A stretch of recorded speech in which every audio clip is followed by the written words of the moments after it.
Hello everyone, science school blog में आप सभी का स्वागत है। तो आज हम लोग न्यूमेरिकल करेंगे जो कि रेसिस्टिविटी के ऊपर बेस्ड होगा। ठीक है, तो चलिए हम लोग न्यूमेरिकल कर रहे हैं। देखिए, न्यूमेरिकल करने से पहले आप हमारे चैनल को साइंस स्कूल ब्लॉग को यूट्यूब पे जाकर सब्सक्राइब कर दीजिए। ठीक है, देखिए जो हमारा क्वेश्चन है वो कहता है a wire of given material having length L and the area of cross section A has a resistance of 4 ohms.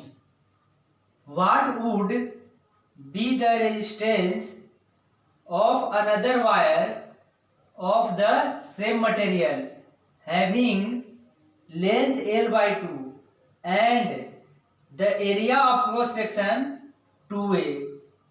देखिए कहता है कि एक वायर लिया है जिसका हमने फर्स्ट वायर नाम दिया है, जिसका लेंथ L है। इस वायर का रेजिस्टेंस 4 ohms है और इसका जो क्रॉस सेक्शन एरिया है वो है A। अब कहता है क्वेश्चन कि अगर इस लेंथ का आधा कर दिया जाए, और इसका क्रॉस सेक्शन एरिया डबल कर दिया जाए, यानी कि लेंथ इसका आधा और क्रॉस सेक्शन एरिया डबल, तो कह रहा है कि तब बताइए कि इसका रेजिस्टेंस कितना होगा, इस वायर का रेजिस्टेंस कितना होगा। कब? जब हमने इसका लेंथ आधा कर दिया और क्रॉस सेक्शन एरिया डबल कर दिया। ठीक है, ये तो हमारा क्वेश्चन कह रहा था। तो चलिए इसका अब हम लोग सॉल्यूशन करते हैं। ठीक है, तो देखिए सबसे पहले सॉल्यूशन निकालने के लिए हम लोग ने रेजिस्टिविटी वाला फॉर्मूला क्या पढ़ा था। तो resistance equal to rho into L by area, यानी कि resistance equal to resistivity into length by area. तो देखिए अगर हम इस वायर के लिए लिखे तो देखिए इस वायर के लिए क्या हो जाएगा, R1 इक्वल टू क्या लिख सकते हैं। अगर इस वायर का R1 हम मान लेते हैं कि R1 इक्वल टू क्या है, R1 रेजिस्टेंस है, तो R1 इक्वल टू क्या हो जाएगा, रो इंटू एल बाई एरिया। देखिए इसका हमने एरिया ए लिया था, लेंथ एल लिया था और क्या है, रेजिस्टिविटी रो लिया था। देखिए अगर मटेरियल सेम है तो दोनों का रेजिस्टिविटी सेम ही होगा। और इसने क्वेश्चन में बोल रखा है कि जो इस वायर का रेजिस्टिविटी है वही इस वायर का रेजिस्टिविटी है। ठीक है, तो यानी कि दोनों वायर का रेजिस्टिविटी सेम ही है, इसलिए रो तो सेम ही रहेगा। लेंथ एल है तो एल पुट कर दिए, इसका एरिया ए है तो एरिया ए पुट कर दिए। अब इसने क्वेश्चन में बोल रखा है कि इस जो वायर है, इस वायर का रेजिस्टेंस कितना है, 4 ohms। तो हमने लिख दिया कि रो इंटू एल बाई ए, और इसका वैल्यू कितना दे रखा है, 4 ohms। और इसको हमने इक्वेशन फर्स्ट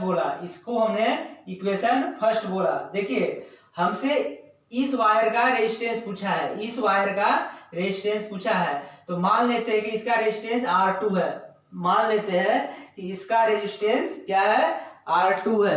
कितना है, R2 है। ठीक है, तो देखिए अब हम लोग इसका रेजिस्टेंस निकालते हैं। तो देखिए दोबारा से हम लोग क्या अप्लाई करेंगे, resistance equal to rho R2 equal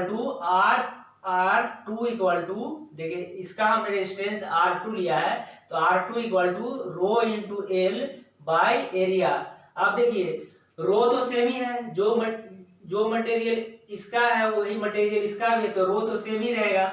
अब देखिए लेंथ के जगह पर क्या पुट करना है, L/2, तो लेंथ के जगह पर हमने L/2 ले लिया। और देखिए एरिया के जगह कितना है, यहाँ पे A था, यहाँ पे कितना है, 2A, तो एरिया के जगह 2A ले लिया। अब हमने रो इंटू एल 2A इंटू 2 यानी कि 4A। अब देखिए 1/4 को इस तरफ ले लिया अलग से और 1/4 को इधर ले लिया तो क्या बचेगा, रो इंटू एल बाई ए बचेगा। तो रो इंटू एल बाई ए।